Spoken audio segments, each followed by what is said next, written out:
Hi friends, எல்லாருக்கும் வணக்கம். Welcome to கட்டுமான பொறியாளன். ஸோ நம்ம சைட்டில் இன்றைக்கி என்ன பண்ணியிருக்கோம்னு பார்த்தீங்கன்னா, இந்த மாதிரி காங்கிரீட் க்யூப் காஸ்ட் பண்ணி வச்சுருக்கோம். ஸோ எதுக்காக இந்த மாதிரி காங்கிரீட் க்யூப் காஸ்ட் பண்ணியிருக்கோம்னு பார்த்தீங்கன்னா, நம்ம சைட்டில் யூஸ் பண்ணுறது ஃபுல் அண்ட் ஃபுல் ஆரகான் பிளாக். ஸோ இந்த மாதிரி ஆரகான் பிளாக் யூஸ் பண்ணும்போது நம்ம என்ன ஒரு இஷ்யூ ஃபேஸ் பண்ணிட்டு இருக்கோம்னு பார்த்தீங்கன்னா, மெயின் டோர் ஃபிக்ஸ் பண்ணும்போது நம்மளால் சேஃப்டி கிரில் ஃபிக்ஸ் பண்ணுறதுக்கு கொஞ்சம் டிஃபிகல்ட்டியாக இருக்குது. சேஃப்டி கிரில் ஒழுங்காக நம்மளால் ஃபிக்ஸ் பண்ண முடியல.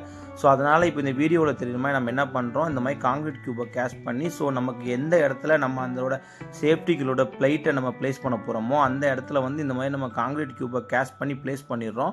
ஸோ இந்த மாதிரி பிளேஸ் பண்ணுறதுனால அந்த சேஃப்டி கிரிலோட இந்த மாதிரி பிளேஸ் பண்ணுறதுனால அந்த சேஃப்டி கிரிலோட செல்ஃப் வெயிட்டில் அந்த சேஃப்டி கிரில் ஷேக் ஆகாமல் நமக்கு நல்ல லைஃப் வருது. ஸோ நமக்கு ரிசல்ட் நல்லா இருக்குது. ஸோ இந்த மாதிரி நீங்களும் கன்ஸ்ட்ரக்ஷன் பண்ணுறீங்களா ஆரகான் பிளாக்கை யூஸ் பண்ணி, ஸோ இந்த மாதிரி டெக்னிக்கை நீங்களும் யூஸ் பண்ணி பாருங்கள். கன்ஸ்ட்ரக்ஷன் பண்ணிட்டு இருக்க உங்கள் ஃப்ரெண்ட்ஸ் அண்ட் ஃபேமிலிக்கு இந்த வீடியோ ஃபார்வர்ட் பண்ணுங்கள். மறக்காமல் கட்டுமானம் பொறியாளனை ஃபாலோ பண்ணிக்கோங்க.